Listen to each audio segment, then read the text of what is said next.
Would you think or say that LeBron right now is the greatest player playing currently? No, not now. I'm asking him. Oh, I thought that was for the table. My bad. I don't think that Steph Curry gets enough credit. I agree for what he does and what he brings to the game and his killer instinct and his mentality. But right now, if I had to choose somebody, I would say that LeBron is the best all-around basketball player in the NBA right now. And LeBron is, and like I said, I've been around a lot of different athletes. LeBron is the most physical specimen that I've ever been around. Now that's saying something. The most physical specimen I've ever been around. The dude's incredible. He is freaking huge. And they can call him soft and they can talk about fighting, but I tell you what, if he gets his hands on you, you're going to be in trouble. Wow. So back to what I was saying.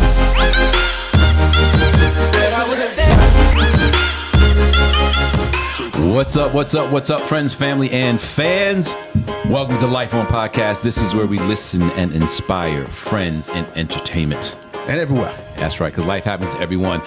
We have Mr. Derrick Stafford in the building. What up, D? Hey, how's everybody? Now, y'all might recognize that his last name is Stafford, but there is a relation. That's right. This is my big cousin right here. Derrick Stafford, we're going to let him give his story, but, Derrick's been an NBA ref for years, a senior ref, really. I don't know what the specific title is, but he trains the other refs coming in, so he's that guy, right? So what up, D? How's We were everybody? trying to get you here for a minute. Yes, it's good to be here. Awesome.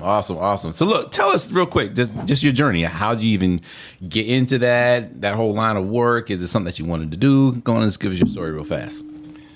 I really started refereeing just to make a little bit of money when I was at Morehouse. Actually, my football and my baseball coach both refereed basketball, and my baseball coach did baseball. So my football coach kind of talked me into it. One of my best friends started officiating, and I went and watched him work at first. And then after that, I decided that, it looked like it was fun, so I would give it a try.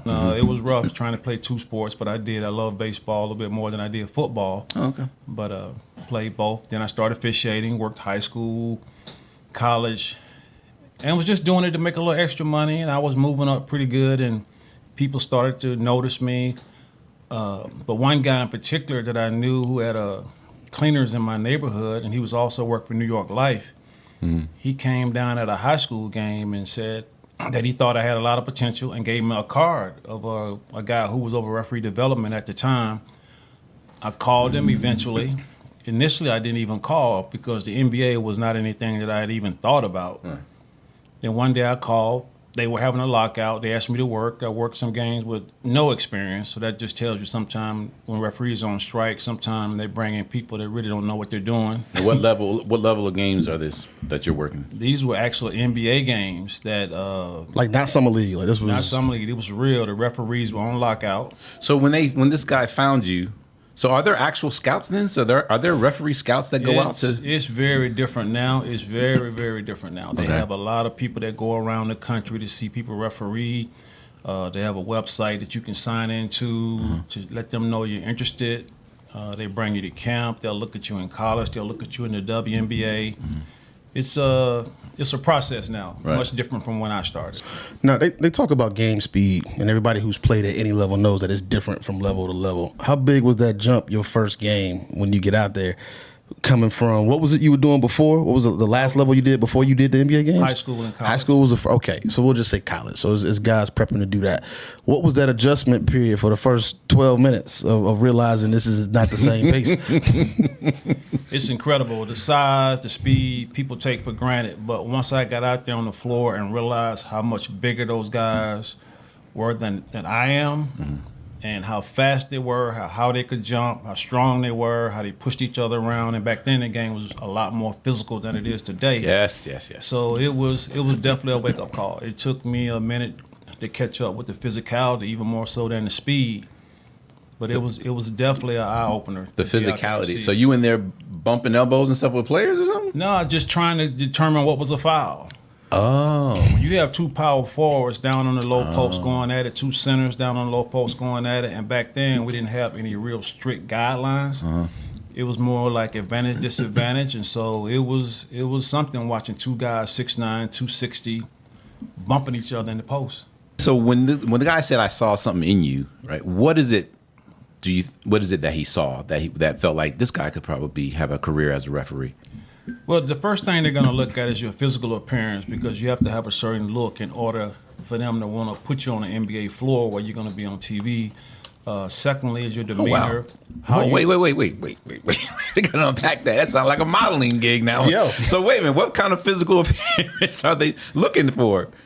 They want you to look somewhat athletic.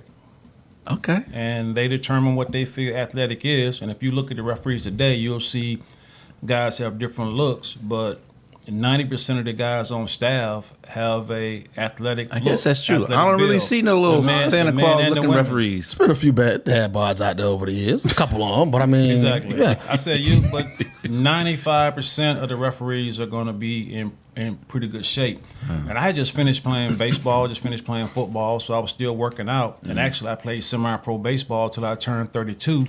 So I was still playing baseball, so I was still in pretty good shape. And so that was one of the advantages. When they saw me, they said, oh, he's in shape. So Got you. now it's about it. Can you study? Can you learn the rules? Can you comprehend? And then can you work with crowds? I mean, can you work with people yelling, screaming at you, 20,000 people, now, national television, and even more so now because people can video everything. The rule book thing is always interesting, and I mean, fans of the league go back and forth on what's a foul, what's not a foul, what's a travel, what's not a travel. That's the big one now. Two questions. Now, what's the official amount of steps you can take for a layup in the NBA? Like officially, how many steps I got? So when I get back to the gym It tomorrow, doesn't matter who takes those. and who has them. We don't say step and a half anymore. We say 2 steps. But the key to that is you have to determine when the player actually picks the ball up and has control of We it. talking about this gather step thing now, right? That's what we getting into. Where that's at? When you're gathering the ball, you're allowed movement as you gather the ball. And once you get control of it, now you have 2 steps. And that movement can be a oval into a euro, and it could be a bunch of different stuff. And one thing about the NBA that's different from a lot of other organizations is that they will adjust. They will accommodate rules. For an example, James Harden started the step back 3. Mm-hmm. So the Board of Governors met with the Rules and Competition Committee, and they said, well, who said that you could only take 2 steps going toward the basket? Nobody could answer the question. It was a rule, but who came up with that rule? Oh, okay. Who made that rule? Okay. So the NBA said, hey, as long as you gather the ball, we will allow you to take 2 steps, whether you're going to the basket or you're going away from the basket. Why should we determine that you have to be going to the basket? Oh, I see what you're saying. See what I'm saying? Yeah, So yeah. that's how we accepted the 2-step gather to shoot a 3. Now, one of the things that was interesting when that became officially a rule, the inconsistencies of those calls and who got them was noticeable for a little bit. What was that lag time between that rule change and then it permeating through all of the refs? When does it come down to when the league saying, all right, y'all need to make this normal on how and when y'all are calling what y'all are calling? I think the mistake that people make, and I'll make it as simple as possible. Please, because I'm a simple guy. Okay. You have 60 referees, different personalities, different mindsets, different capabilities, different abilities.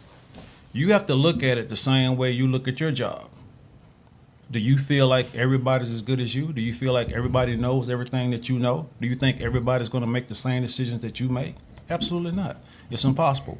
But people expect 60 referees to all do the same thing all the time, all on the same page. It's impossible. Okay.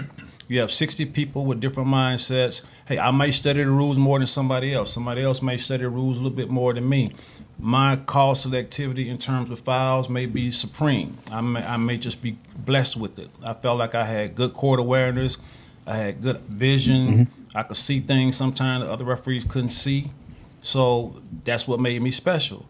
We all are not going to be the same. Some referees, it's going to take them a little bit longer to adjust to a change as opposed to somebody else. And I think that's what the public needs to understand. We're 60 individuals. We're not 60 robots. I know. Okay. So what's one rule in the NBA that you wish was changed or was different? To make goaltending easy, I just wish we would do like FIBA. You can knock it away. And, yeah. If you can get to it on the rim, knock it away. Knock it away. If you can Oh, get to it on the backboard, knock it away. Gotcha. Yeah. So goaltending is kind of BS in your eyes. He didn't say that. I think That's not what he said. I think the rule. I think the rule is somewhat needed. Well, why? Why is it necessary? Do you think it would offer an advantage? To give it a chance to have that Because of lucky scoring, roll I or mean, that the lucky league, bounce? The league is going. The league is now in a position where they want more scoring. Okay. So I get it. So a jump shot that's on its way down, it's going to the basket. I can see that being goaltending. Right. You know, that's the guy pretty much had finished the shot. But if the ball's on the rim, it could come off. It's had its go shot in, already. It's had a away. chance. So for somebody Right. to knock it away or something off the backboard, because calling the goaltender off the backboard is tough too, depending on when it actually hits the backboard. So if they could block a ball off the backboard at any time, that would be fine. I just think they should keep the goaltender in terms of the jump shot. That makes sense. Yeah, I agree. Because in baseball, right, you can catch the ball Yes. over the wall. Yes. It is not a home run. And it Exactly. clearly was about to be a home run. Exactly. So this is what I want to know. Is who, because everyone calls certain players babies. Like right now, LeBron's the flop baby. And then before him, it was someone else. What I want to know is which either coach or player has given you the hardest time. And look, we ain't throwing shade. I'm sure we can probably see it on TV or maybe not, maybe even off the television screen. But I mean, if we can be as honest as possible without ruining any, And can you answer this any question? relationships for you. Yeah, can you answer this question without anybody being at your house this afternoon? You're right. Well, I'm retired now, so Yeah. and Derrick ain't scared anyway. The people that I would pick, they're retired also. So Okay. that's not a big deal. My toughest individual and coach for a long period of time was Allen Iverson. Ooh. Because AI was a great player. AI was smart. AI would go to the hole, and anytime he drew contact, he had the ability, like Karl Malone, to just throw his body anywhere. He could throw his body down, and he's good. And a lot of officials I was more of a defensive guy. I referee the defensive player hard. I get a defensive player the benefit of the doubt. And a lot of guys get an offensive player the benefit of the doubt. It's just the way the game is worked, just your mindset. So AI was used to getting a lot of plays that he felt like I was not giving him. So it went on for years. Larry Brown went on TV one night, said he thought it was personal. I didn't like AI. I was just doing my job. Right. I didn't know it that, really though. didn't matter. That's something I didn't know. That some referee leaning more defense. Some referee, I had no clue about that. You can always, well, you know what, let me not say that. That'll get me in trouble. Get in trouble. That's what we do. Now, was there ever a call you made, and of course there is, but memorably, a call that you made, or like the second you made it, because of that, you knew, that was probably the wrong call, and I'm about to have some issues with this, or I'm definitely going to have to change how I look at that particular play going forward because it's going to cause problems later on, especially with dealing with superstar players like that. Do you ever have any situations like that? Well, I don't know anything about superstar players. You'd have to tell me who they are. Sure. I mean, I told a coach one night, he said, Derrick, the superstars always get a break. And I said, well, I'm sorry, coach, but the next time you get a list of superstars, I said, would you please email it or send it to me? Because I don't know who's on that particular list. Flex. I don't know who the superstars are, so you'd have to inform me. Yes. Okay. Right. Thank you. But I had a LeBron ain't no different Ain't than no the levels dude of this riding here. the bench. Everybody on the same level here. I like it. Yeah. I like it. Yeah. Now, is that a unique point of view to Derrick Stafford, or Hell do yes. most refs feel that way? What? I can honestly only speak for myself. I can't speak for any other referee. I don't know what they would say if they had an opportunity to say something. Hey, I'm aware of who the fans go to see. Sure. I'm aware of that. So if there's a time in the game where, let's say, LeBron has 5 fouls, and I'm one of the few people that's fouled LeBron out of a playoff game. I fouled him out in Indiana. He was happy On about that a too. controversial foul, they thought, Yeah. they argued for a while about whether it was offensive or defensive. It was the right call. It totally, in my opinion, and most people's opinion, it was the right call. It was the right call. But anyway, I had a game in New York, and they had come up with this new rule where the coach can call timeout. We didn't have that for a long period of time. And so when I actually called a timeout, the ball was loose. And that was a big play late in the game. So you called timeout or coach did? He called it, and I gave it And he to gave him. it to him. Gotcha. Where I should have, once he said it, Let I should possession. have looked to see exactly where the ball was. And when he called it, it startled me for a minute. And I just looked real quick and went timeout. And actually, when I called the timeout, the ball was loose. Okay. The Knicks were reaching for it, but it was loose. So I should have held on to it, and it probably would have been a jump ball. Okay. Well, what was the result? That was a critical call late in the game. I can't remember who won the game or how it played out, because once you have those situations, you just move on. Yeah. Gotcha. Okay. So, all right. So this takes me back. So you always see them jibber jabbing, right? I mean, what is some of the craziest? I mean, you can have a couple of examples as far as I care. Like, what are some of the craziest things, or even just most interesting things you've heard these players talking about when they're out there? I mean, whether it's smack talk or whether it has nothing to do with basketball. Like, what's some of the most interesting things that stick out to you that you've heard players talking about that we don't get a chance to? Some of the craziest things that players talk about is when they don't like each other, when they don't like their teammates. The teammates or the opponents? Their teammates. Really? Yeah. What? I mean, People think everybody is on the same page. Everybody trying to win a championship. Hey, man, no. You done heard LeBron tell somebody they're getting traded next week. There are guys that do not like each other that play on the same team. So can we hear some of the things you Yeah, like I Now, just look, said. here's the deal. If you don't want to say the name, you don't have to say the name. He done heard LeBron But can we tell at least somebody hear they get and traded. If the names don't matter, then please share the names. But worst case scenario, just share what Like you I said, heard. I don't like really- player I A don't said care. something about player B. I don't care at this point. Okay. I was in D.C. one night, and I had a pretty good relationship with Bill. We could always talk. This is And Bill. Bradley. Bradley I Bill. was gonna say you the basketball. Oh, I thought you was. I was giving you the I'm the floor. football guy. Bradley, Bradley Bill. Bradley Bill. Bradley Bill. Okay. So he and John Wall were playing together. And so John Wall went to the hole, thought he got fouled, said something, came down again, went to the hole.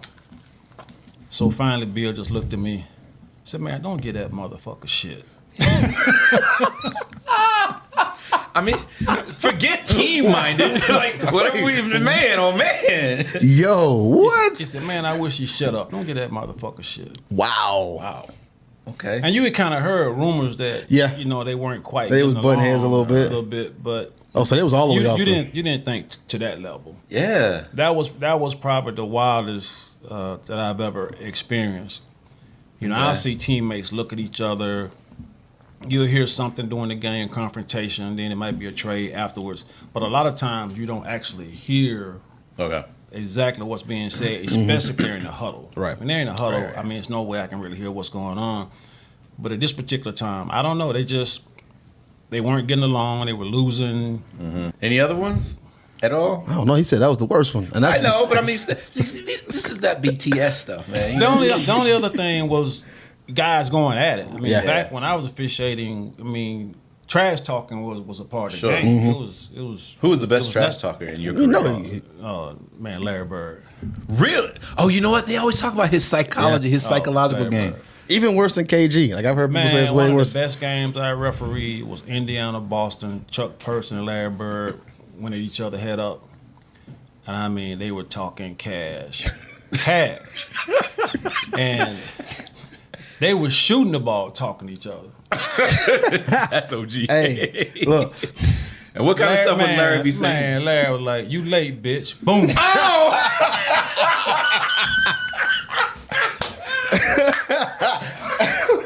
Dang! Yeah, and Chuck came down, back at your ass. Boom.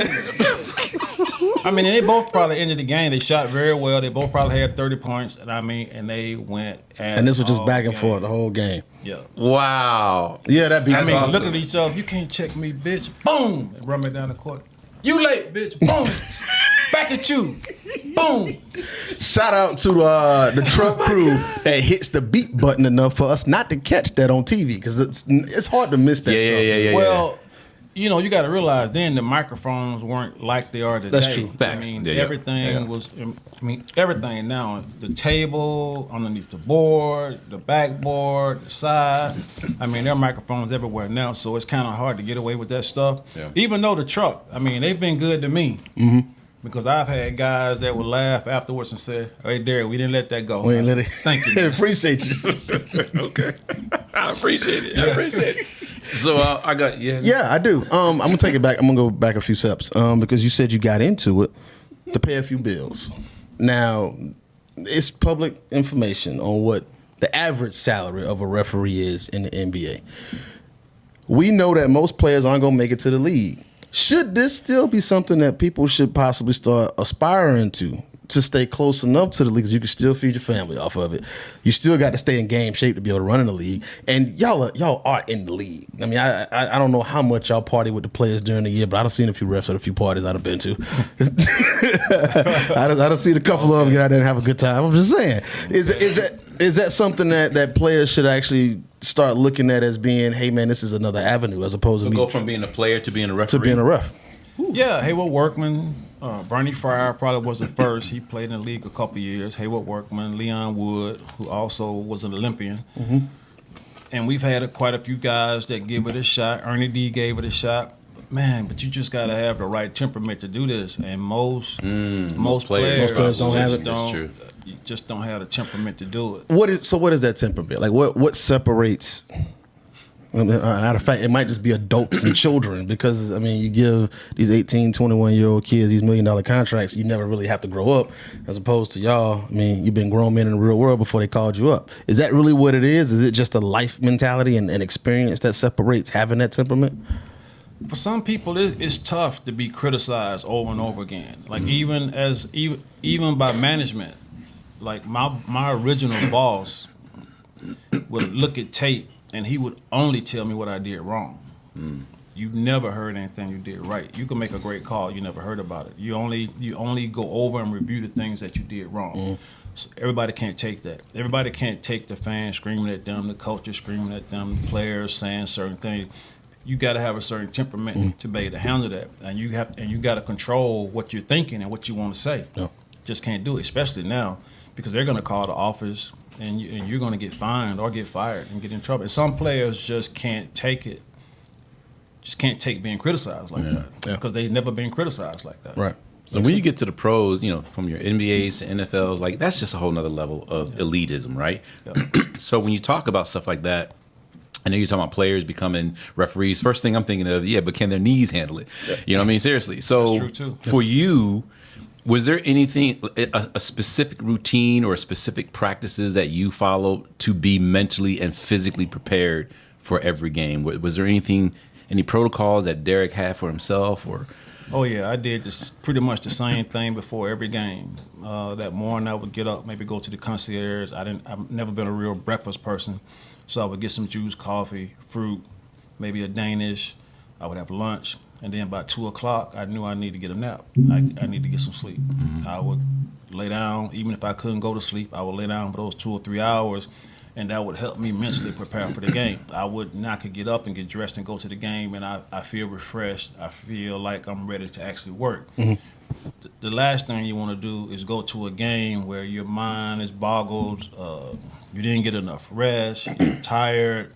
Something's bound to go wrong. Out partying with the players the night before. I'm playing. I know it's happened. I mean, I know it's happened. So, but now you certainly don't want to do that with social media because people would certainly have you on Instagram or some other website where you're out with the players, and that's just not going to fly with management. So it's really difficult to do anything like that now. Back in the day, before I got hired, Dominique and I were friends, Dominique Wilkins. And, Dominique and I went to a couple spots together. I refereed in the Pro-Am, and he played.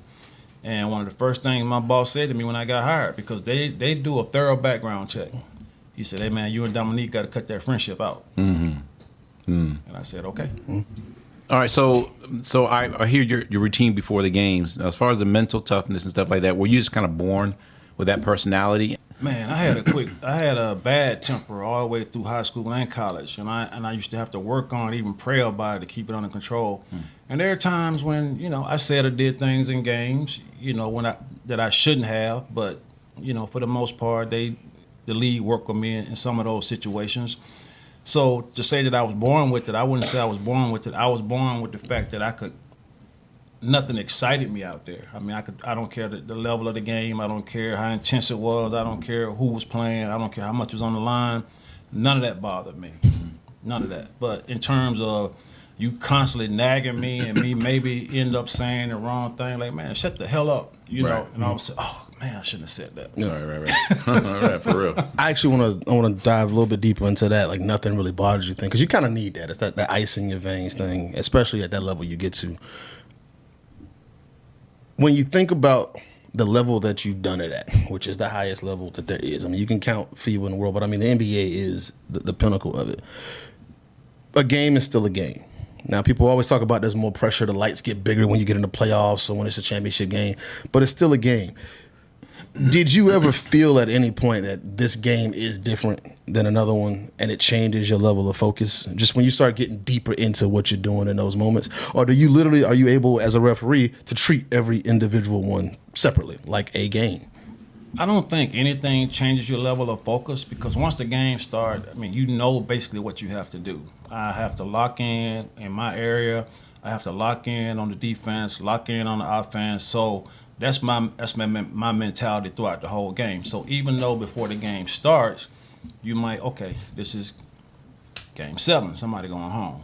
All right, so I'm just gonna lock in hard now to make sure I don't do anything wrong. And that's my level of concentration throughout the whole game. But that's what I do for regular season, so I don't have to adjust. Mm-hmm. Some guys feel like they concentrate more in the playoffs. I don't. I just feel like I wanted to get every play right, every night. Mm-hmm. I don't care if it was a year where Sacramento was terrible and they were playing the Lakers, who were great. It didn't matter. End of the night, I wanted to be 90 to 100%. On every play. Mm-hmm. You know, if you have that type of mentality, which I don't think everybody thinks like that, but that was my mentality, and I think that's what made me one of the best in the league because I wanted to get every play right. Right on. Now, fans, we know who referees are. We watch the game within the game and then the game within that game too. But the average fan isn't going to know who a ref is. Like I've bumped into refs at grocery stores and stopped them and had conversations because you make that connection, but most people won't. No. Some referees have gotten to the point to where that's not enough for them now. You know, they want to have their own celebrity, their own star. Does that hinder or affect the rest of you that don't approach the game that way? No, everything that we do is basically on an individual basis. Okay. I have no control over your calls. You have no control over mine. I have no control over your mentality. You don't have any control over mine. I would want us all to be on the same page and all of us go out there and just focus on working the game. But you know, as a referee, that sometimes there are games within the game. You know, there are certain players, like when I had AI, I mean, I'm sure my partners knew, for lack of a better word, that maybe me and AI had beef. It wasn't beef with me, but I knew as soon as I walked on the floor, he was going to look at me and go, shit. Right. Yeah. And Larry Brown was going to look down and go. And this was before they knew who was going to work the game. They know now in advance who's going to work the game, but back then they wouldn't know unless the trainer went in and said, hey, man, Derrick working tonight. But now they get a list of who's working the game a few hours before the game, so everybody knows who's working. But back then, nobody knew. So, no, we're on an individual basis, even though we work as a team. But, hey, I'm like a wide receiver can't worry about what the tight end doing. Running back, yeah, he wants to line the block, but he has no control over the line. Sure. And it's the same with us. I want the guys to get along. I want us to go out there and have a great game and no conflict. But I knew, just one example, I knew that Scott Foster and Chris Paul were going to battle every night. Every night. And Scott finally asked me one game, he said, Derrick, man, I don't understand how you get along with Chris. I said, I learned that Chris is always right. As simple as that. Why would you argue with somebody that thinks they're always right? Yeah. I mean, Chris Paul told me during one game, he said, Derrick, you know, my life is basketball. This is pretty much all I do. I think this would be even before he started bowling a little bit and golfing a little bit. So I watch every game. He said, I might be the smartest player to ever play this game. I said, okay. Now, if a man's going to say to you that he may be the smartest player to ever play the game, is he really going to listen to me? Right. No. Right. No. Because you're just a ref. Yeah, so I'll be like, okay, Chris, what do you got? Da-da-da-da. Okay. Big Say what, Chris? Okay. Then every now and then I'll say, you mind if I say something? Yeah. It's better. I think where people Just to get his attention. You mind if I say something? And then he was, oh yeah, go ahead, Derrick. Yeah. And it's just keeping the mutual respect on It's a it. Jedi. Yeah. It's a Jedi. Exactly. Yeah, that's a good Why point. am I going to argue with somebody that I know is not going Gonna to listen not to you even anyway. listen to me? Number one, Right. and number two, he already thinks he knows more about the game and my job than I do. So, what sense does it make for me to try to prove myself right with him? Yeah. Yeah, and I think where people get it twisted is because you don't argue with him, then that must mean he's right, and it don't. You just like Because you still call the game. I mean, Yes. yeah. yeah. No, that's a nugget, and that's it's so funny because I wasn't going to do this yet, but I'm gonna do it now because sometimes we'll talk, and every once in a while, whether you know it or not, we'll get off the phone. You know, drop the nugget on me a little bit. So, all right. So at the end of the day, NBA sports, it's all falls into entertainment. Yep. Right. Yep. But that also includes movies and music and stuff like TV and film. In your opinion, whether it be music, TV, film, sports, just as a whole and as a society, where do you feel, and I'm gonna be creative here, where do you feel we're fouling out? Boom, and where do you feel you're fouling out? Because you're as a referee and as a veteran referee, you've seen a lot of kids come in, and then these kids have influence. These kids have boatloads of money, so you've seen lifestyles on and off the court. Because one thing I want to ask you about some of your relationships that you've had, but just kind of as a whole, whether it be music, TV, film, sports, where do you feel like as a whole we're fouling out? And then what's some advice that nuggets that you can give or can help people be a little bit better? The biggest problem that we have right now in sports, and this is across the board, not just basketball, it's sports, period, is the parents want to be rich. Shoot, that's music. Parents want their kids to be wealthy. And so that's their mentality when they go to games. That's their mentality with everything they do. And if their kid can play a little bit, they're not chastising their kid. It's always somebody else's fault. Mm-hmm. So coaches realize that now too. So you have 12, 13, 14-year-olds that are pretty much, and their parents are running the team. The coach doesn't want to lose this 12, 13, 14-year-old because he may be getting some money from Nike. He may be getting some money from Adidas. He doesn't want to lose that money with the kid he has. So we have kids now coming into the league that just don't have any substance. They don't.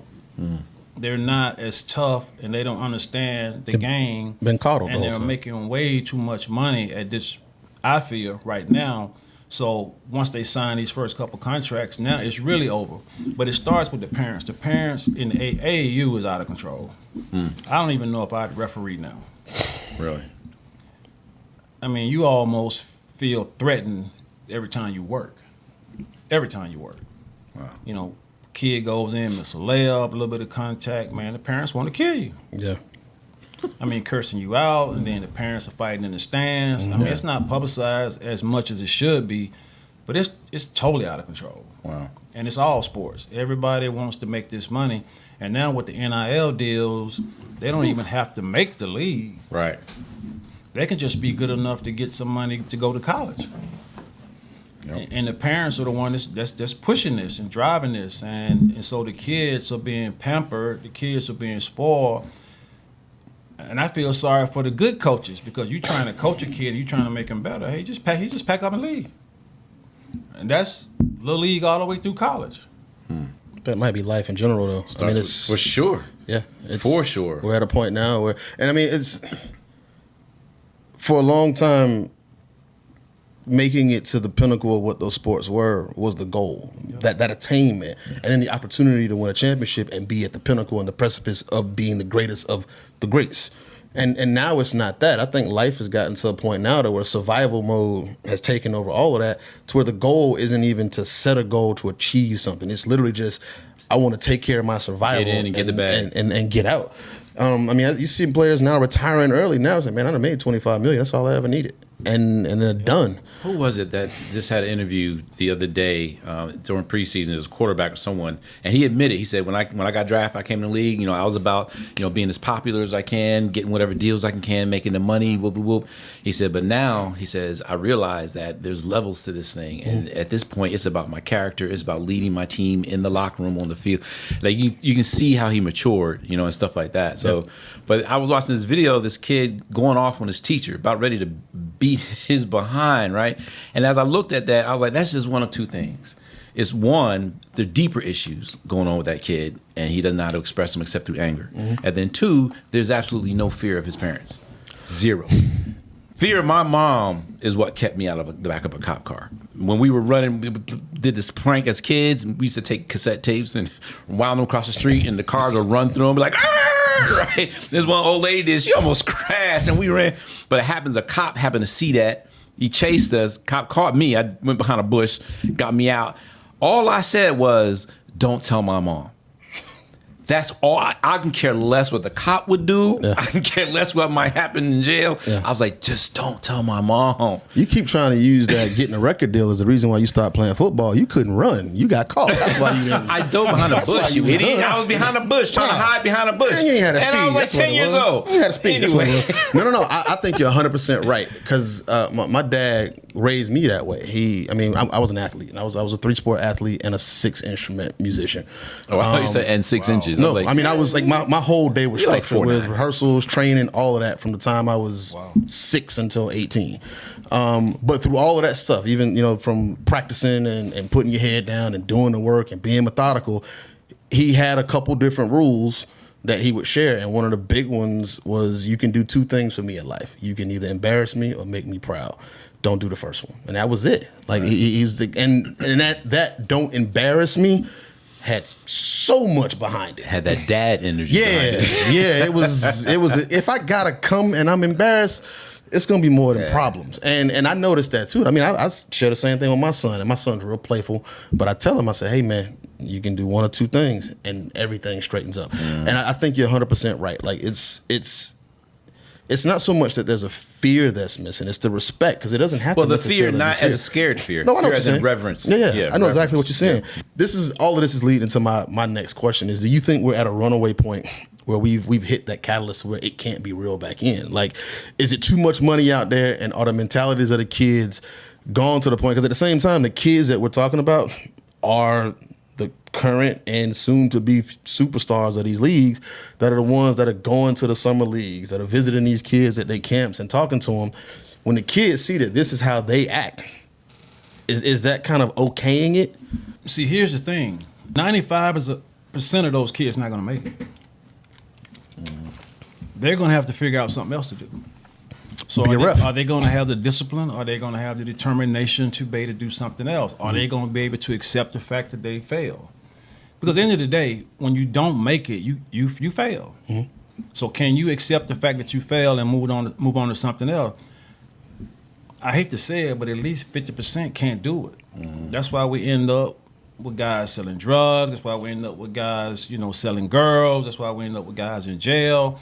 All of this because they see the money, they get close to the money, but they never get it. Yeah. And now they don't know that they can do something else and be successful. They still want to make fast money, and they're willing to go to jail. They're willing to sacrifice death in order to achieve this, because they cannot accept the fact that they failed at one thing and now do something else. How much of this do you think is on the coaches? Because you mentioned some of the coaches that are afraid of losing that star player because of whatever endorsements might be or whatever backdoor money they might be getting from somewhere.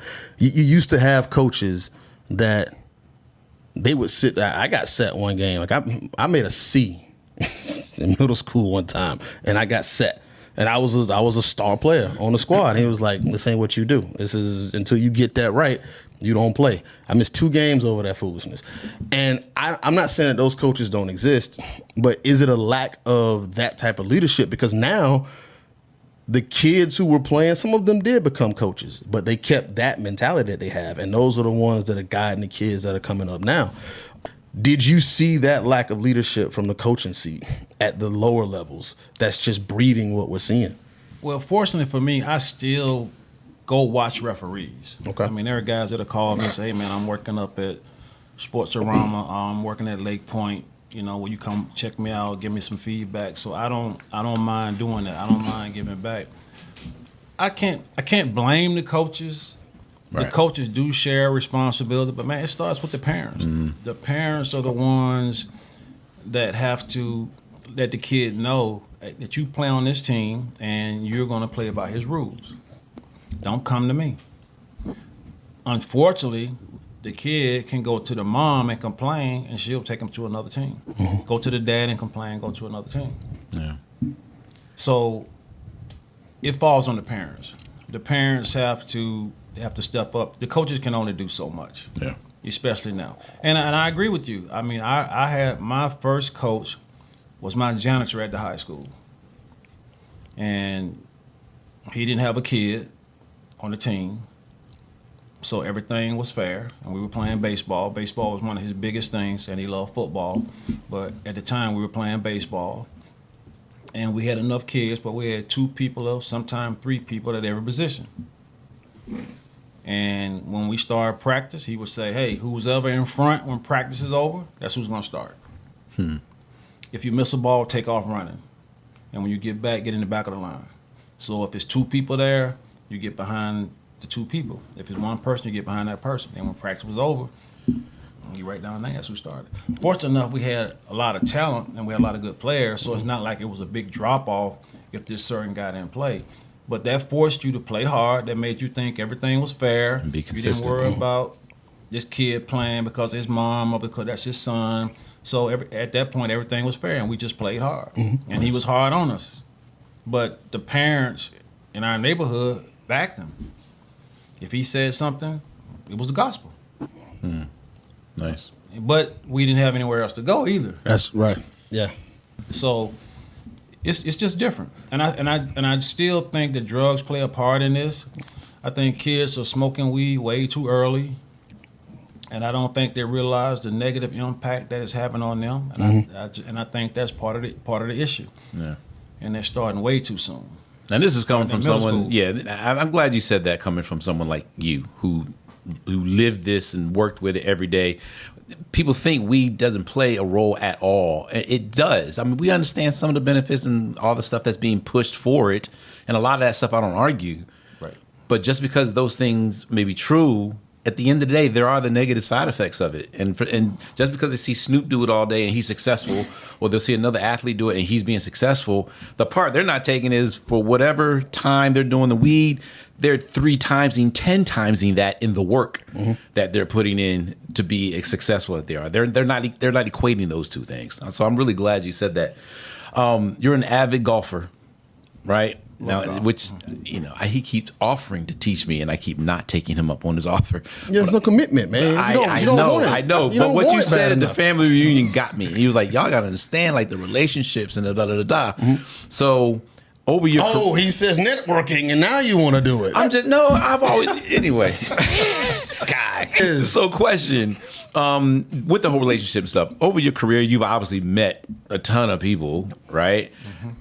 Are there any key, even powerful, if I dare say, relationships that you've maintained today where y'all are still good friends, or y'all have like tight relationship with any people? Yeah. Players or not players? Charles and I have been, Barkley? close friends for a long time. Okay.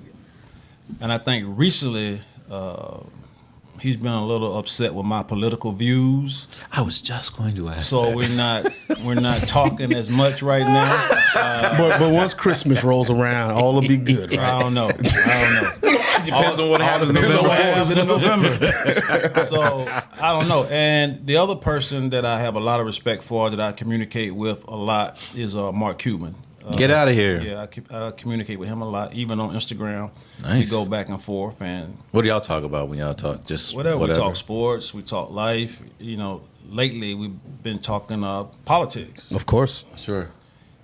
And now y'all still talking. His views. Yeah, Mark. The thing I like about Mark is that, matter of fact, I put a picture on Instagram the other day where I met him at Jordan. Used to have this camp for businessmen. I think it was like 40 and over that would come play in Vegas, would come play at this camp. And the first time I met Mark, he was there.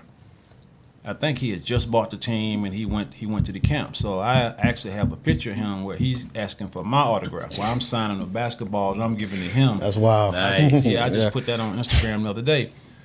But Mark is smart, and Mark understands that people have different opinions and different views. And so what he does, and this is what I respect about him, he just tries to convince you. He doesn't try to belittle you. He doesn't make it seem like you don't know what you're talking about. He just basically sends me stuff to say, hey, this is how I feel. I know this person personally. I know you don't. I know their makeup. Right. Here's what I think. Here's what I see. Here are the people I talk to behind the scenes, and so this is what I believe. Now, see, that's a unique perspective, and that I can respect. Yep. Because half the people out here, remember how we were talking about rap beefs, and how it's the fans that's going at each other, and you're not even part of it. You ain't even in the circle. You have no clue what's going on. That with Mark, I can respect that because you're right. He does know someone way better than you know, and he's on the inside, and this and that. So when he says, and my thing is, if that's your opinion, it's still your opinion. Sure. But what gets me with most folks is how I just had this talk with a friend yesterday. She thought I love Trump. She literally said she thought I was a Trump fan, and it's because I'm not a fan of Biden. So she automatically assumed. I was like, why would you do that? I said, just because I'm not one doesn't mean I have to be the other. You know, I'm not a fan. And really, no one. You're going to have someone you lean towards. I get all of that. Yes. But you can't sit there and point out the flaws in one person, and they do it as if your guy or woman doesn't have the same or even greater flaws. Right. That's what gets me. Well, that's why there's no, and the thing is, there's no right or wrong. No. It's all preference. Yeah. And can we be real? Everyone's screaming policy. No, it ain't. It's popularity beliefs, contest, ideals, and emotions. If you can nail someone's beliefs, ideals, and emotions, you got them, regardless of your policies and regardless if what you say is accurate. It doesn't matter. If you line it with my ideals, my beliefs, and my emotions, you can be as wrong as get out. I'm going to back you. That's what it comes down to. But if I were in a conversation with someone like Mark, and he's like, well, look, you got to understand, he did this because of this. I know Mark ain't get that off of Fox or CNN. Right. Mark got that because he was at dinner with that dude like yesterday. You see what I'm saying? Yes. So that's dope. I love that. It's one of the, I've met Mark once, but I've met a lot of other people who know him very intimately, and I hear the same thing. That he's a real down-to-earth person. For someone who has the kind of power and influence that he has, he treats everyone's opinions equally while still presenting his. Being in those circles that you get to move in, you get to see a lot of that different stuff, and you get to see the dichotomy that is. And that's what I was going to mention about that. That's all it is. It's a trained dichotomy. It's built on purpose. We give you two options and make you feel like this is just what it is. Pick one. There is no gray area. Right. Would it be fair for me to say it, because a lot of people don't get to spend time with people of that caliber or at that level all the time, that they're just like regular people? They just normal folks with the same kind of opinions with way more money in the bank account. I think people like Mark and even Charles, they do their due diligence. Okay. I respect that. Charles used to read, back when the newspaper was big, he would read a newspaper every day. He made sure he read a newspaper every day. The whole paper. Yeah. So he would kind of know what was going on everywhere. I mean, these people are a lot smarter than people give them credit for. Mark Cuban, same thing. He talks to a lot of people. He gets inside information, but he's constantly reading, constantly studying, so that when he has a viewpoint, he's coming from an intelligent point of view, right. Whereas most people don't. Most people can't even be open to a conversation. Right.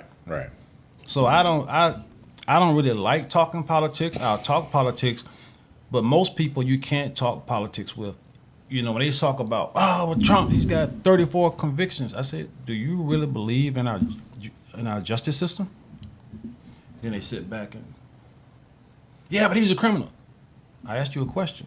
Mm-hmm. Do you really believe in our justice system? Let me give you an example. Hunter Biden, if I had done half the things that he's done, where do you think I'd be? Jail. Or 6 feet under.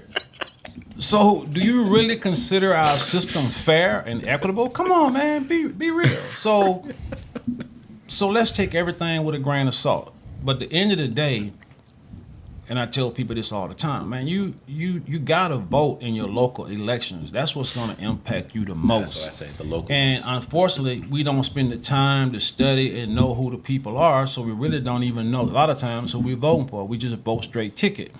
And that's the problem that we have. And when you ask people, okay, how did President Obama really affect you personally? How did Biden affect you personally? How did Trump affect you personally? And most people will say, not at all. If they were being honest. So what are you mad about? So Right. why are you screaming because one person is going to vote for this person because they feel like this person is going to do more for them, when at the end of the day, we both know it's not going to affect either one either way. Mm-hmm. It's really not going to affect you that much because you're at this level. And I laugh because right now people talk about Trump and they talk about how he looks out for rich people and how he do this and do that. Man, the stock market has done great under Biden. No, it's done well. And the thing is, they won't say it, though. No, they're not That's going the to thing. say it because they know it only affects people with money. Right. You can't be in the stock market if you don't have money.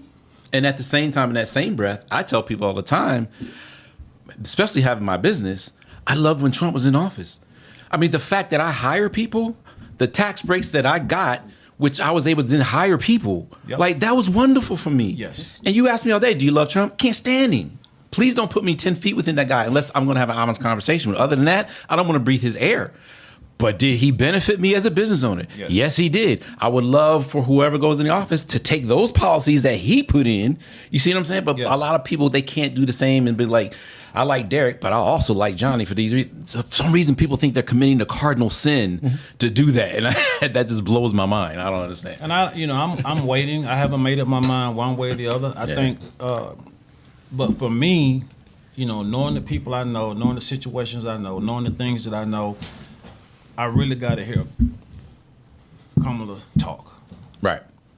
Somebody got to ask her some questions, and she's got to come up with some answers because, unfortunately, we're in a rough place right now. Yeah. We're in a rough place. Yeah. So whoever is this new leader, they have some problems on the table that nobody else had. Mm-hmm. Obama didn't really have these problems. Trump didn't have these problems. Biden didn't have these problems. We have some overseas problems going on now, and we have some problems in this country with anti-Semitism and some other things that's going to somebody's going to have to address it. Yeah. So Look, I would have. It's going to take somebody strong to step up and say, "Hey, man, this is the United States, and this is what we're going to have to do." The border is an issue. I mean, I'm all for people coming to the country, You're just the right way. but I've traveled. Walk over to Canada and see what happened to you.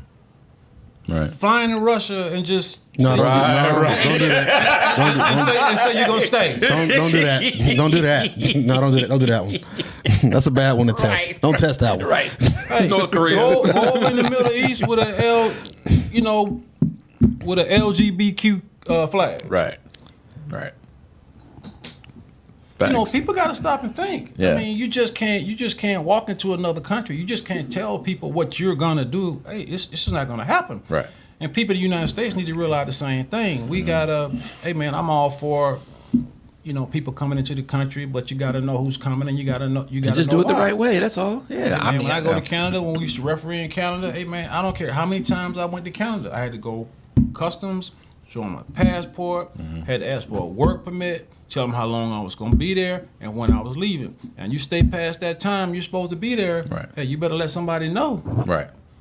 And on the flip side, same person, you going to Canada illegally, you're also not the same as maybe the other 1,000 that came in and committed crimes. Correct. You're not that same person either. So it's the two sides of the same coin or whatever it is. But I want to ask one thing, though, going back to your career. Can you recall maybe the most memorable game that you ever? Okay, let's Yes. share it with it. Please share us with that game and why was it so memorable? I had Michael Jordan's first game back in old Chicago Stadium after he had been retired 2 years. Wow, Jesus. I was expecting like an NBA championship game or something. That's pretty much what that was, bro. Right. What was that like? Oh my goodness. Pandemonium everywhere. I mean, I have never felt that type of electricity, intensity, adrenaline in my life. I mean, the crowd, like, we go out like 20 minutes before the game start to watch teams warm up. So it was so crazy in there. I don't even know if Michael came out and warmed up. I don't even remember him warming up. But all I know is when they introduced him in the starting lineup, man, I thought that building was coming down. How did you feel? Did it make you feel any kind of way? My blood. No, it didn't affect him at all because he got ice in his veins. You know, he's so. I mean, you know, my adrenaline, my blood. I mean, just because of everything that was going on. I mean, it was crazy. Wow, it was crazy. Yeah, some of those I can't moments. remember. Was that a good game? Now I can't even tell you who they played. It was Wow. Yeah, right now I can't even tell you who they One played. person. But it was That's amazing. And I know they played in Indiana the night before, so it was a back-to-back. So his first game back, he played in Indiana. Then his next game came back, he played in Chicago. It was his first home game, and I had that game. I remember when he came back, they played Atlanta. I was actually at that game, and I remember you would see him fussing because he was the Wizards, right? What team was he on? No, when he came back that time. He came back with Chicago. Yeah, he's talking about the first time so he this came was back. he wasn't on Chicago, but this was right he went when to the Wizards. This I was remember right that. when he was about to retire, and I don't even know if that was the last game because I remember he was fussing at the opponent and stuff like that. But anyway, it came back where he was mad at him. He was like, "Look, play ball, like play me," because you know everyone wanted to see Mike go out on top and da da da. So it was really out of respect and all that stuff. But he was like, "No," he's like, "Play me." Like he was actually frustrated. Like I already respected him, but it went through the roof after that. I was like, "Wow, this is like no, play me." I was like, "That was dope." That was dope. Mike was a different animal. I tell people that all the time. I mean, I've been around football players, baseball players, basketball players. He's just different. I mean, his mentality, the way he goes about things, his personality. I mean, everything about him is just different, and that's why, for me, you know, and I was fortunate, and I feel like I was fortunate at the time that I was born, and I'm sure a lot of people feel the same way. But I grew up in segregation. I was old enough to see Wilt Chamberlain, Bill Russell play on TV. Okay, and then I got hired, so I was able to see all the other great players. I mean, I saw Lou Hudson with the Hawks. I mean, I saw all these people. I saw them play, and then I had opportunity to referee some of the greatest players.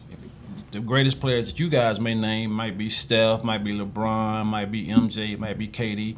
Hey, I've been on the floor with these guys. I've seen these guys at their best. Hey, man, it was nothing like Michael Jordan. He hated to lose. His mentality was just totally different from anybody else's. And if you go back and look at his games, man, Mike didn't waste any time really complaining. His focus was so solid that he would say something and just go right back to playing basketball. I mean, he'd walk over to me and say, "Do you know that rule?" "Yeah, I know that rule. What are you talking about?" "What's the rule?" Tell him. He walk on. He come on and say, "Derrick, he pushing me on my hip every time I shoot." Okay. That was it. That was it. No throwing his hands, no whine. Go back and look at his tape. No complaining. I mean, he would try to get a tech and, come at you hard, curse you out, get the tech, and move on. Like I called a tech on him one time. He came over and kept talking, and I said, "Mike, enough." And we were shooting free throws, so nothing really was going on. We were shooting free throws. So he kept talking. I said, "Man, I told you stop." So I walked over, hit him with a tech, and he walked back over to me. He said, "You like that, didn't you?" I said, "You've been waiting." Waiting to do that. I said, "Mike, you're not that special. Go ahead." Yeah, because that's right. You don't get the list of the superstars. I remember that. Right. That's Like, right. I know you're itching, but I got an eye. So you good. Mike and Kobe, because you refereed both. Kobe. What were the differences? What were the likenesses? What? Kobe did everything that Michael did, even sound like him, Oh, you mean sound like him? talk like him. Wow. Voice was like him, talk like him, did everything like Michael. Wow. And Kobe, I piss a lot of my friends off with their PhDs, and I laugh. I tell them, I said, "Man, y'all think y'all smart. Kobe Bryant was the smartest guy I ever talked to, and he only finished high school, so chill. Yeah, I've heard that. Chill." But that's kind of undertones for his global travels and all that. People don't think about how Wherever it well-versed comes he from. was. The guy spoke 5 languages, Yeah. very intelligent, could talk to you about anything at any time, and was a killer like MJ. I mean, just think, you playing with Shaq, a great player, and you don't like the fact that he doesn't come to camp in shape, so you pissed off and you ride him, so they have to get rid of him. I didn't know that. Yeah. I didn't know that. Because he didn't come to camp in shape. That's what's up. Oh, it's so much stuff that led into that. Oh man. Hey man, Kobe, like, hey man, either you take this serious when you play with me or you get out of here. I'd rather lose with guys that are gonna do what they're supposed to do than win with a guy that's only giving 75%. And that was that MJ drip down mentality. And Shaq will admit, if Kobe told Shaq that. He told him he would have been the greatest player ever if he just took it seriously. That's an interview out there, Kobe telling him that. And Shaq admitted to it in that conversation. And Shaq said, hey man, you know, I can't, I look back at Kobe now, I can't be mad at him. I mean, he was right. Wow. Because Shaq gained a lot of weight. If you go back and look at Shaq when he first came in the everybody league, remember that, yeah. That I know. he kept gaining weight, kept gaining weight, kept gaining weight. You look at MJ and you look at Kobe, they only got stronger. Yeah. Facts. Nope. LeBron, I give LeBron credit. LeBron. I was gonna say, now where does LeBron come in that conversation? LeBron takes care of himself. Wait. He works hard. I gotta say this before you ahead. even do that. I want That was it. to let all of y'all know. Go ahead. Because Derrick has been masterful at this. He's been real gracious in answering my childish questions and allowing me to not turn into a super fan right now because he's sitting here. But if you saw what he just did for the last 6 or 7 minutes, it was a masterclass in factual shade. Because what he just told you is that LeBron is not your GOAT.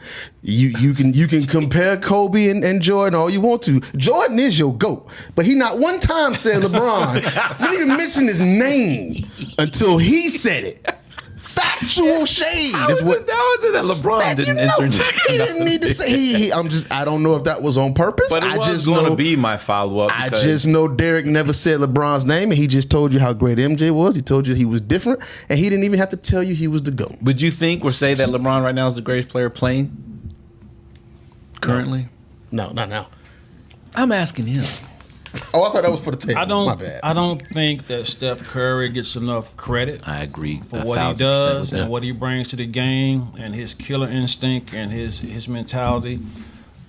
But right now, if I had to choose somebody, I would say that, you know, LeBron is the best all-around basketball player in the NBA right now. And LeBron is, and like I said, I've been around a lot of different athletes.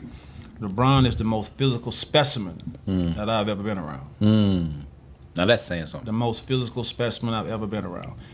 The dude's incredible. He is freaking huge. And they can call him soft and they can talk about fighting, but I tell you what, if he gets his hands on you, you're going to be in trouble. Wow. That's how strong he is. Yeah. Wow. So in that conversation we had, pros and cons, how does LeBron fit in the MJ Kobe conversation? He doesn't, is what Derrick is telling you. I'm just playing. That's why I said pros and cons. I was just trying to start Pros stuff. and That's cons, all. yeah. I'm just starting stuff. LeBron is a great player. Larry Bird is a great player. We could talk about a lot of players. Kareem was a great player. Magic was a great player. Isaiah Thomas is one of my favorites.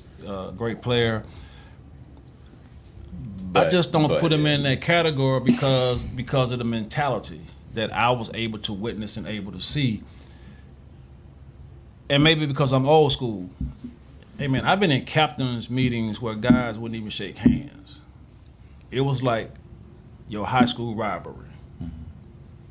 Now y'all might end up going to college together and end up becoming friends, but during that high school, hey man, you stay on your side of town, stay on my side of town. We hate y'all.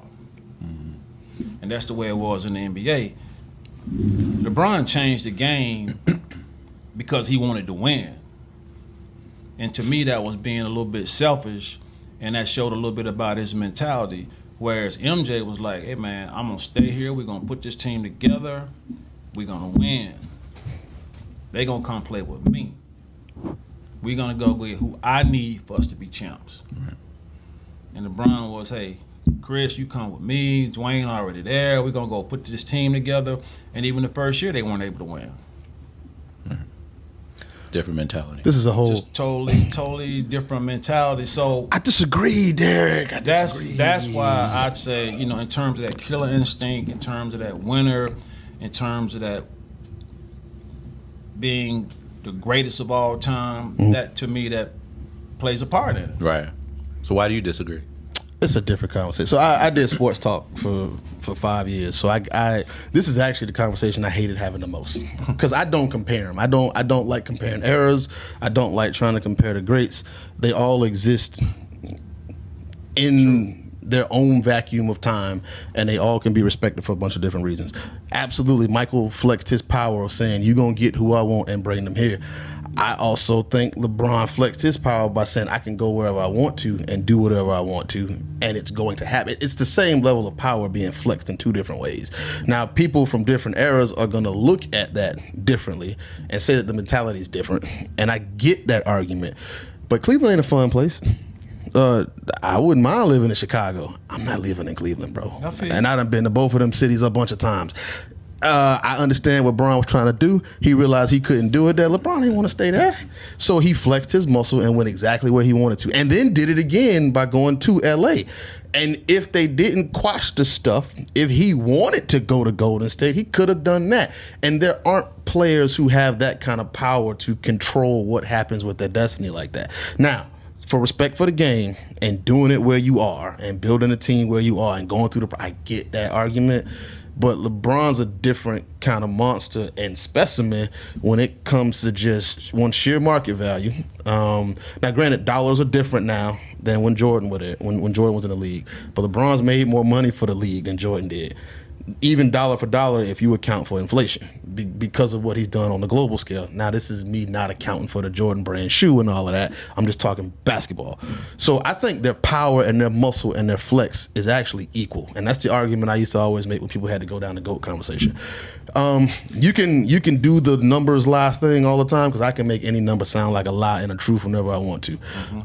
Jordan's got stats that can't be denied. LeBron has stats that can't be denied. Right. They don't have a lot of stats that can go together one-to-one because of the eras that they played in. But even the ones that you do, Jordan wins out. But at the same time, you can skew those and say Jordan got swept a couple times. And, yeah, LeBron lost in the finals. But getting to the mountaintop is still – if you climb Everest 5 times and somebody never makes it up to the top once, the person that made it up 3 times but got halfway and had to come down twice is greater than the person that never went up that one time. So the argument that Jordan won all 6, I love it, but it's only an argument state. So that's why I say I disagree, just because the two arguments, I don't think they can separate themselves enough to say one is the GOAT or not. Well, I'm going to tell you that the main thing that separates from me, remember I told you I'm more of a defensive type of guy. Okay, remember I said that earlier. Michael would guard your best player. Right. He didn't care. Michael, even if he knew he couldn't guard AI, he would go get him. And to me, that's what separates him. Not mad at that. Michael was not afraid of any moment of anybody at any time, and that's what he would do. And LeBron is certainly, out of all the players that I've seen on the court, you know, I can't really say about Bill Russell, Wilt Chamberlain, because I didn't really see them. Even though I saw that they were watching them as a kid, I could see how good they were. And going back looking at video now, seeing how fast they were and physical specimen they were, even at that era, LeBron is still in the top 5. So it's not like I'm throwing shade at LeBron. LeBron is a great player. I just think he has a little bit different mentality. I think if LeBron had Kobe and Michael mentality, he may have won 10 championships. So this is, and let me know if I'm crazy by asking this question. The thing that we've seen over the last few years is LeBron had a specific goal, and I think that scoring record was that goal. We know LeBron can absolutely guard any player at any time. We know he can do it because we've seen him have to do it in some situations. But there's a okay. You have to have a certain mentality to want to guard anybody. No, I get what you're saying. What I'm saying is like, so I've seen some summer league stuff. I've been to some off-season stuff, some pickup game stuff. The players that they say he doesn't guard in real games, I've seen him do it in real games, and I've seen him do it in street ball. He can do it. Yes. I believe he's chosen not to because had he done that, it would have cut into that longevity because, and again, I think it's just I don't think it's a mentality thing. I think it's a smart thing. If you go out there and guard the best player every night that mirrors you, that's going to weigh your body down faster. If he jumped on KD every time, if he jumped on Steph every time, if he jumped on Kobe every time, them dogs was going to burn them knees out. And that little ice bath ain't going to help as much as if you play off of the ball a little bit more. I think that played into his longevity and being able to get that scoring title. I don't think it necessarily says that he couldn't do it because I think he can. I think that his ultimate goal was just something different than proving to you night in, night out that he could do it. Do you really believe he thought like that? I think so. Okay. I think so. I can't argue with you if you Yeah. really believe. And I mean, I'm basing this off of conversations that I've had with Rich once and just how far out they were thinking about stuff. Okay. And now when they go back and they say, oh yeah, LeBron put this in place 12 years ago, like I think that his foresight was that intentional. Okay. I could be wrong, but it looks very on purpose to me. That's incredible, and I bow to that. But I asked you, do you think I'm crazy? That's why I said. So you, in your, I don't believe in it. your How about professional, that? okay, I don't believe it. Right on. I don't believe that was his attitude. Okay. No. I think LeBron wanted to play a long time regardless, and I think if he guarded KD a couple times, if he didn't have to stay on him the whole time, if he guarded Steph a couple times, if he did some things on the more on the defensive end, I don't think it would have necessarily prevented him from doing what he's doing now. Okay. But like I said, he's a top 5 player regardless. Right on. Regardless, you know, a lot of people want to say, and I'm with you. If you heard me earlier, I never really wanted to say who the GOAT was and all that. I don't really like going down that road. Yeah, and this actually wasn't the GOAT conversation. It was just your thoughts on each player. You know, he's a great player. And if I had to start a franchise, and this is the way I answer this question, if people say with the players that you officiated, and you had to start a franchise, who would be your first pick? MJ. MJ is everybody's first pick for the most part. Well, from a certain era, because I hear a lot of kids now say KD, but I'm not mad at that. These kids say some of everything right now. They kind of do. Yeah, they kind of do. The professor. All right, last one for me is your thoughts on the WNBA. Oh, man, people are going to kill me for this, but I said this years ago, and I've said it publicly, and I don't mind repeating it. Let's take golf as an example. The women in golf would really struggle if they played the same distance as the men. It would not be as entertaining. I don't want to see a female golfer with a lot of talent hitting a driver and a 3-wood on every hole. I want to see that lady hit that iron shot. I want to see her hit that pitching wedge shot. I want to see her hit that sandwich shot, because that's part of the game. I don't want the game to be all about power. The WNBA, in my opinion, the game will be much more exciting if they accepted the fact that they don't need to run 94 by 50, and they don't need to play on a 10-foot goal. So drop it to 8.5? 8.5, 9, because dunking is very important in basketball. It's an exciting action that takes place. The speed of the game in basketball is what makes the NBA special. Facts. Just like in soccer, the speed of soccer. There are certain things that makes basketball exceptional.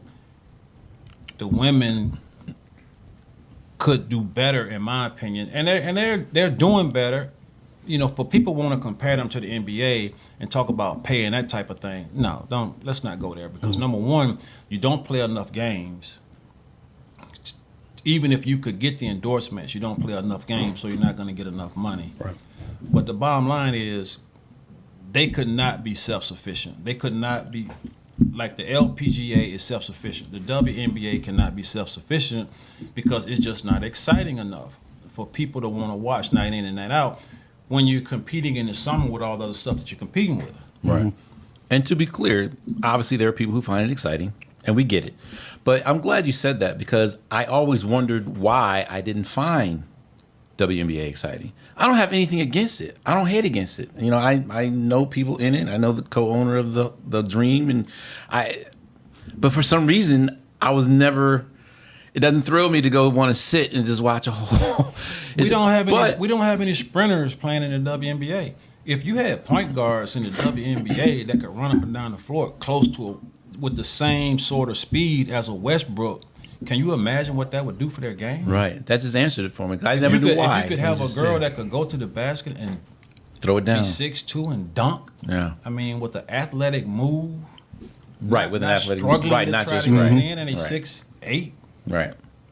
And you don't see the jumping ability. I mean, and we have gymnasts that can jump. We have a lot of female athletes that can run, jump. They're not playing basketball. Right. Why that is, I don't know. To expand on that, Amon Shumpert did an interview. Could have been 3 or 4 years ago now. Amon Shumpert, okay. And somebody asked him, like, "What do you think about girls playing with boys and women in the NBA?" And he was just like, "No, except." And he said, "So what you say?" He said, "You've got women that have the talent, who show the ability to do it. They either aren't playing or it's just not making it to the game." But he said the caveat that he would put on that is that he believes that women could actually play in the NBA if they started playing with the boys at the 7th and 8th grade level and continued on through that. From what you see, evolve. Yeah, to for their game. Because, obviously, the way he ended it was like they wouldn't be able to handle the hand check. Just that alone, they wouldn't be able to deal with it because the strength is different. Yeah. But, from you seeing so many different levels, and you still go out and you see refs do things now, do you think that if there was some hybrid of the game that started with that now, that allowed the girls to play with the boys, that the game would develop to the point to where they could run that length normally? 10 feet wouldn't actually be a problem? That's a good question. That's an excellent question. They would certainly have to start earlier, and they would have to get some of the best female athletes to play basketball. Right, not best female basketball players, female athletes. Yeah. You look at track. The ladies are keeping up with the guys. Mm-hmm. The hurdles, gymnastics, you see the athleticism in gymnastics, the things they do, the fear mentality that they have in gymnastics in order to do those stunts. You need that same type of fear mentality. You need that same type of speed, athleticism to play basketball. And I think we're every now and again we'll see a couple girls that are coming on the scene that have the nice crossover, the nice handle, and the speed. You watch a WNBA game, you just don't see it. Right on. I agree. The ones that are making it to the next level are not seeing it. And I think it's exciting basketball. For people who like basketball, it's exciting basketball. And a lot of people go to it because it's a female sport, which is nice. I love women's softball. I think women's softball is super exciting. I love their personalities. I love their attitude. I love the camaraderie that they have in softball that we don't see hardly in any other sport. So I love it. I watch all the sports. But I just think it's just an ego thing to me with the women just feeling like that they can do the same thing that the man can do, and they cannot. You cannot do the things that men can do. So you and there's no shade. No, that's the thing. There's no shade at all. And I use golf as an example all the time. The women in golf, they know they can't play from 7,200 yards. It would be terrible trying to watch them to play from 7,200 yards. So they play from 64, 63, where now they can play golf. They can hit a 250-yard drive, and now they have an 8-iron, 7-iron, 9-iron to the green. That's golf. Did you understand the club numbers and what you would use for the distance? Okay, just making sure. Yeah, I got it. To your point, though, I would love to see Sharika Jackson know how to play basketball. Oh, yeah. Like, to your point, yes. That would be sick. Yes. That would be sick. Yes. She's just a specimen anyway. Yes. Anyway. All right, man. Well, that's all I got. You got anything else? I got one more. Okay. All right. The last thing I got is going back to the limits. I can't remember the total. Is it 430 players in the NBA? I'm not sure. I can't remember what the total number is. Exact number is right now. That's the number. Less than 1% of kids that play globally are ever going to touch an NBA court and lace up and put on a uniform. And it's even less now with the Europeans. Absolutely. Exactly. Facts. And that's cutting into it too. Facts. That's seeing, and we talked about it earlier, that's a reality that's becoming more and more difficult to convey. How do we do that from your experience, not just basketball, but just life experience of getting these kids in every sport? Because the numbers are limited in football and baseball too. I don't know what the numbers are in hockey. I don't follow it that much. But I know all the kids who play hockey aren't going to make it to the NHL. How do we know get... they ain't black, but go ahead. No, I'm just kidding. I'm kidding. I know they're they're black players. I'm kidding. I'm kidding. We making progress over there. How do we get that understanding so that we don't have so much delinquency when that reality of failure happens? and that we understand that there are other opportunities, because you almost have to approach it as this is my only thing ever. I'm not, like Chris Paul said, I'm not doing anything else to even make it. But you would have to split that thought process to even develop the ability to deal with it. Such an catch-22. It is. So what will be your silver bullet in solving that problem? It's hard to say how you can really change that mentality. I just go back to when I was growing up. I don't know what it was, but when I was growing up, everybody wanted to be smart. 90% of the boys wanted to be smart, wanted to make good grades. 90% of the boys wanted to be able to sing. 90% of the boys wanted to be athletes. We were versatile. We grew up thinking about being versatile. I don't know what happened. I don't know what caused it. I don't know where this change came about. Baseball season, we played baseball. Football season, we played football. Basketball season, we played basketball. Mm-hmm. Every now and again, during football season, we would go shoot some. But we focused on the sport that was at hand. Now everybody is specializing in sports.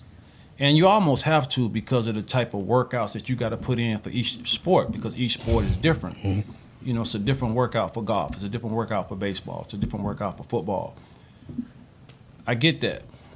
It goes back to the parents, man. The parents have to emphasize the fact that you may not make it. Okay.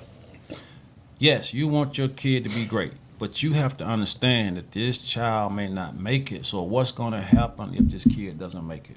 What are you going to do if you don't make it?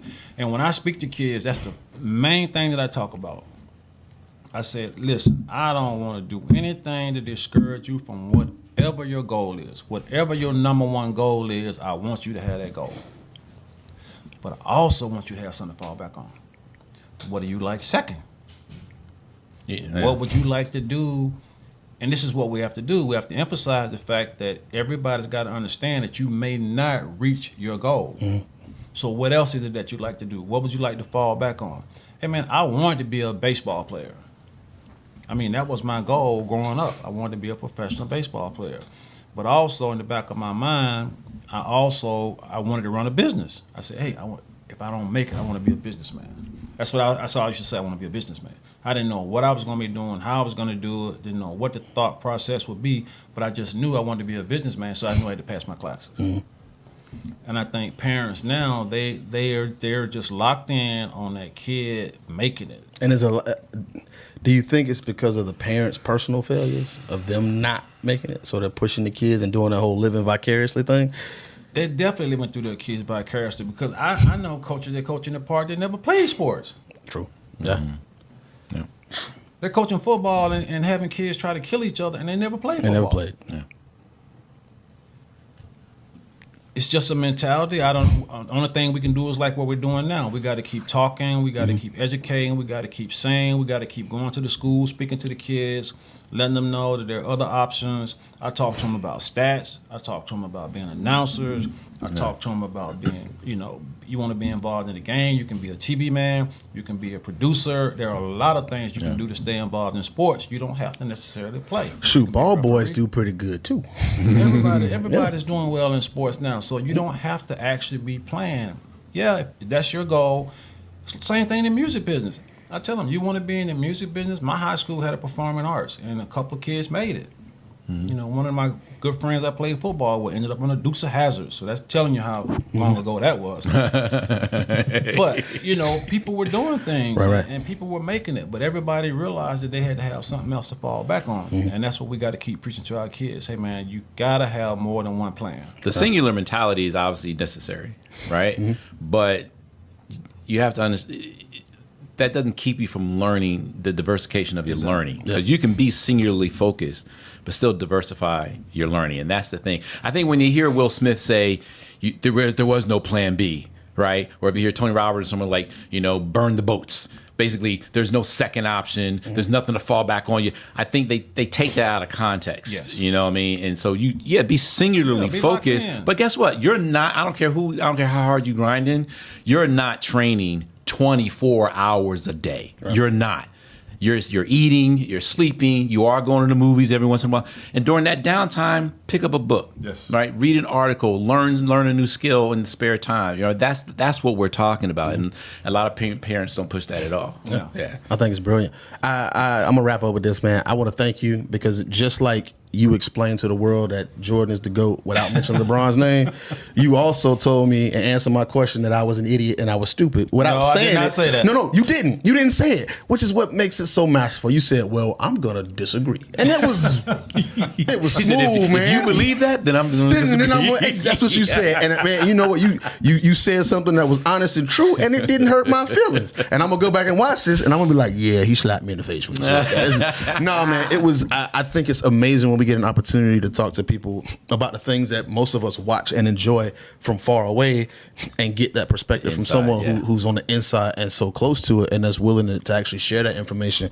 Because just like less than 1% of people are going to make it to the NBA, less than 1% of people are actually going to get to see the experience and have the stuff that you got to do. I mean, because even that, being that close to it, is a completely different thing. Yeah. I look at myself as one of those people that you actually just mentioned. Like I was a star baseball player, wanted to be a pro baseball player myself, messed up my knee in 10th grade, did a whole bunch of stuff wrong, and ruined that chance to do that. But baseball was my life, my whole life.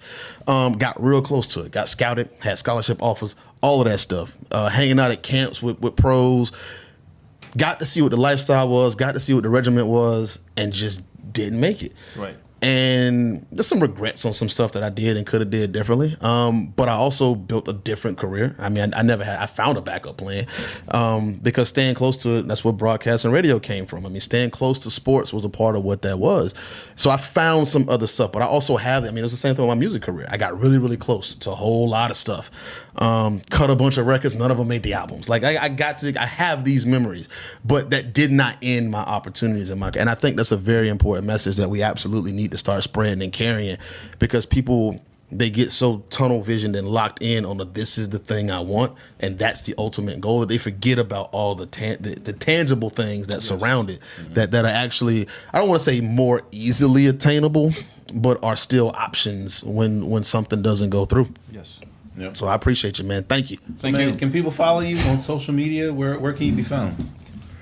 I don't do a whole lot right now because I have something special coming up that they won't let me announce yet. Okay. You sound like Johnny. Hey, but I would love to come back. When they allow me to announce, I would love that. What's getting ready to take place. I would love that. I'm on Instagram, DSNBA14. I like to try to say positive things, and every now and then a guy like a Mark Cuban might chime in and say something. So I welcome people that want to follow me there. DSNBA14. Yes. On Instagram. Oh, cool. All right. Just Johnny Vaughn, JUSTJONYVAN. Everywhere. Y'all know what it is. All my Instagram stuff, all my social, stonestafford.com. All right. And Life on Podcast. You can listen, you can watch, you can comment, all that kind of stuff. You guys hear us all the time. But go ahead and hit that like, hit subscribe, tell a friend. It helps us, which then helps you, and it helps us get great guests like Derrick here. Derrick, man, thank you so much, fam. Appreciate you coming on board. All right. Y'all know what it is. I appreciate it. Life on Podcast. Thank you. We love you. We out. Yes, sir. Peace out. So back to what I was saying. What I was saying.